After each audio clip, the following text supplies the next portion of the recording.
And that structure starts with Coach Stephanie White, who brought a message of accountability from day one. "We will make mistakes," she told the team, "but if we over-communicate, we'll survive it." High level of communication. Okay, we're gonna make a lot of mistakes, that's to be expected, but if we over-communicate, we'll be able to work through it. So high level of communication. I'm excited, y'all. The old guard, including some loud voices in WNBA media, didn't know how to handle her. So instead of embracing the growth, they tried to discredit it. First, they said she was overhyped. Then they said she wasn't ready for the WNBA. Then they said she only got attention because she's white. And when none of that worked, they started creating fake rivals to balance the narrative. Then they said she wasn't ready for the WNBA. Then they said she only got attention because she's white. And when none of that worked, they started creating fake rivals to balance the narrative. We want to see Caitlin Clark and we want to see Paige Bueckers. Caitlin scored more points per game, but Paige was more efficient. Paige Bueckers has had one of the best careers in the history of women's college basketball. You can't Photoshop arenas filled with fans in other cities. You can't fabricate record-breaking trading card sales, primetime ratings, or MVP chants in visiting arenas. Caitlin Clark turned the WNBA into must-watch TV. She turned sports blogs into battlegrounds. She turned casual fans into loyal viewers. And she did it in less than a year. Let's get to Luka Doncic, who of course plays for the Lakers now after having been traded. Who's your favorite women's basketball player? Caitlin Clark. You don't like Paige Bueckers? Quote, shrugs. She's okay. Haven't seen her play in the WNBA, so, and when he sees her play in the WNBA, he won't be that impressed either. Catching lobs, blocking all-stars, shocking everyone in the building. Meanwhile, the veterans, names like Dewana Bonner and Natasha Howard, didn't flinch. They didn't babysit. They led. What happened at this practice wasn't just training. It was a message. And what came next, no one expected, because the Indiana Fever didn't come to play. They came to take over. What happened on day one wasn't supposed to happen this fast. Chemistry, that takes time. Systems, they need months to settle in. Rookies, usually overwhelmed. But not this team, not Caitlin Clark, not the Fever. While other franchises are still juggling rotations and adjusting to off-season trades, Indiana is already playing with mid-season sharpness. Luka Doncic didn't hesitate. When asked to name his favorite women's basketball player, he could have said anyone. Paige Bueckers, Aja Wilson, Sabrina Ionescu. But instead, Luka looked dead serious and said just two words, Caitlin Clark. Who's your favorite women's basketball player? Caitlin Clark. Really? Yeah. No sugarcoating, no media spin. She led the league in WNBA assists as a rookie. She has the highest selling trading card in women's basketball history. There's another trading card that sold for an absurd amount of money. You'd have to pay $244,000 to have gotten that card. She brought more national attention to women's hoops than any player, male or female, in decades. Y'all, we talked about it. Excited about the opportunities, right? Excited about the opportunity we have. Starts right now. The devil's in the details. Everything we do, detail-oriented, purposeful, intentional, high level of communication. Okay, we're gonna make a lot of mistakes. That's to be expected. But if we over-communicate, we'll be able to work through it. So high level of communication. I'm excited, y'all. What happened at this practice wasn't just training. It was a message. And what came next, no one expected, because the Indiana Fever didn't come to play. They came to take over. Training camp usually starts slow. New teammates need time to click. Roles need to be defined. Coaches need to set the tone. But the Indiana Fever, they walked in like they had already been playing together for years. Haven't seen her play in the WNBA. That moment shook the basketball world, because in just 5 seconds, Luka Doncic crushed the fake narrative the media's been trying to sell, that Paige is somehow on Caitlin's level. She's not. And if you're still wondering who's really moving the needle in women's sports, Luka just gave you the answer the whole league is too afraid to say out loud. Caitlin Clark didn't take anyone's spotlight. She built her own. She didn't wait for gatekeepers. She didn't ride legacy coverage. She earned every bit of attention by doing what no one else in women's basketball history has done. She moved the needle and shattered it. Not only do I not think Paige is going to move the needle, I don't think she's going to flutter it. I don't think it's going to vibrate slightly. On paper, you can make the case that Paige Bueckers has better college career than Caitlin Clark. But this is the world of television, where you're not judged based on your accomplishments. You're not judged based on your stats. You're judged based on your drawing power. And looking at these ratings for the women's tournament, it is abundantly clear Paige Bueckers might be a star, but she's not a draw. The media is scared because Caitlin Clark didn't come through the system. She didn't wait for permission. She became the biggest star in women's basketball on her terms. And Luka Doncic's answer wasn't just a shout-out, it was a signal to the world. Real hoopers know who's really changing the game. Therefore, every time the media tries to create another fake headline, they're only proving what Luka already told us. In Natalie Esquire heart is so strong, LOL. Clock ticking down, ball in Clark's hands. Dana Bonner urging her to shoot. Caitlin steps back from deep and drills it. But it wasn't just the make, it was what happened after. She bangs her head against the padded wall in celebration. Goofy, lighthearted, and suddenly the whole team is laughing. That's culture, that's connection.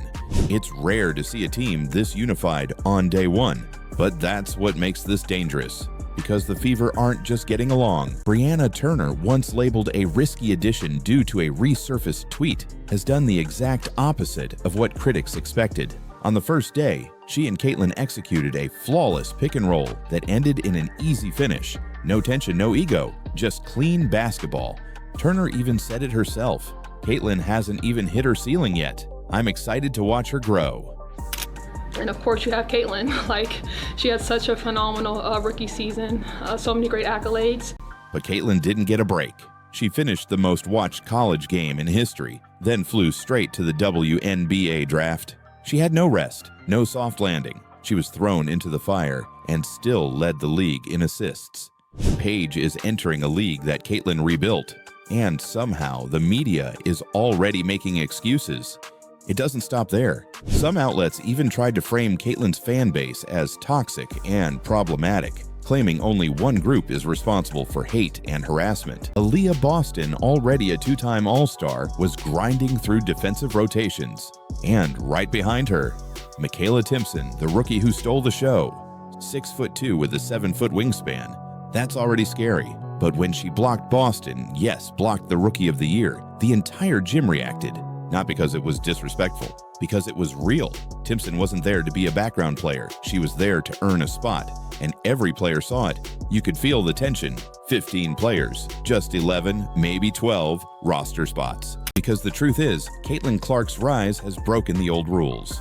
Before Caitlin, the WNBA was a tight-knit circle, small audiences, predictable coverage, media gatekeepers who decided who got the spotlight and who didn't. Players had to say the right things. Fans had to accept what they were told. Then Caitlin Clark came along, and none of that mattered anymore. She broke viewership records. She sold out arenas in cities she didn't even live in. She moved more merchandise than entire franchises. And most importantly, she did it without asking for permission. Even Georgia Amoore, who had more assists, was never credited as leading the nation. Why? Because the media needs Paige to be Caitlin's equal. But the numbers don't support that. The narratives are being manufactured, the rivalry is being forced, and Luka Doncic just blew it all up with one shrug. Because without WNBA minutes, there's nothing to evaluate. Therefore, Luka's response wasn't petty, it was professional, it was truth.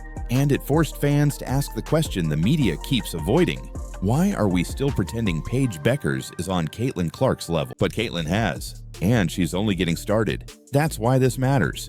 Because the moment Luka made his pick, he didn't just validate Clark's greatness. He exposed the fear behind the media's narrative. The fear that women's basketball is no longer something they can control. That the new face of the league isn't someone they anointed. That she doesn't fit neatly into their boxes. Activist or quiet, political or palatable, legacy or outsider. She's just Caitlin, and she wins. So when you see outlets scrambling to prop up Paige, when you hear excuses about Olympic breaks and rookie fatigue, when you hear the noise about problematic fan bases and undeserved hype, just remember, this is what disruption looks like. Luka Doncic's shrug didn't just reveal the gap between Caitlin and Paige, It exposed something deeper, a system desperately clinging to control. Basically, Wings GM conveys key difference in Paige Bueckers and Caitlin Clark's rookie season. He said the one thing when you talk about last season is that Paige won't have the benefit that Caitlin did. And this is nothing against Caitlin, but we had an Olympic break last year. So you got to see some players take a month-long break, essentially. And those rookies were coming off a grueling season in the collegiate game. They got a break and got to reset and finish strong. This draft class, which includes Paige, is not going to have that luxury. We don't have a big break where they can almost catch a second win and then push to the finish line in the second half of the season, he continued. And that's what separates this Fever team from last year. This isn't just a rebuild, it's a revival. But here's the twist. All eyes were on Caitlin Clark, expecting her to dominate the ball like she did at Iowa. Instead, she did the opposite. She set off ball screens. She moved without the ball. She made quick reads and passed up good shots for better ones. That level of unselfishness, that's rare from a rookie. And it sent a clear message. She's not just here to score. She's here to win. Therefore, when the Fever's projected starters hit the floor, Clark, Boston, Mitchell, Bonner, and Howard, something clicked.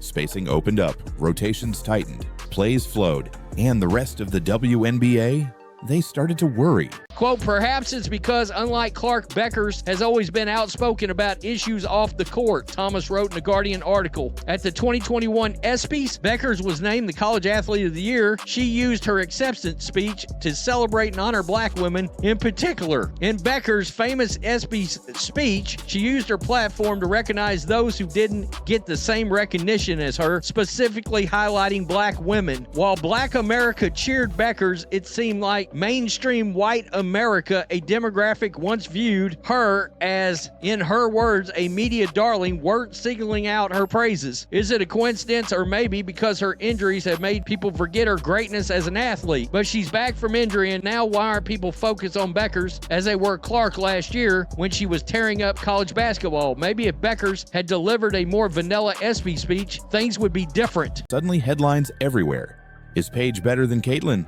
Can Paige become the next WNBA star? Are we overlooking Paige's greatness? But here's the problem. Paige hasn't played a single WNBA minute. She's not a rookie. She's a prospect, a name, a brand. And the media is banking on her because they're terrified that the WNBA's identity is changing without their control. Even respected insiders like Kurt Miller started throwing out strange excuses, saying Paige wouldn't get the same break Caitlin did during her rookie year. They blamed Olympic scheduling, load management, media pressure, anything to soften expectations before Paige even suits up. But Caitlin didn't get a break. She finished the most watched college game in history, then flew straight to the WNBA draft. She had no rest, no soft landing. She was thrown into the fire and still led the league in assists. And if you're still wondering who's really moving the needle in women's sports, Luka just gave you the answer the whole league is too afraid to say out loud. When Luka Doncic was asked a simple question, who's your favorite women's basketball player? He could have played it safe. He could have dropped a politically correct answer, thrown out multiple names, or praised Paige Bueckers the way the media has been desperately trying to get fans to do. Instead, he said what most real hoopers already know. Caitlin Clark. No hesitation, no overthinking, just facts.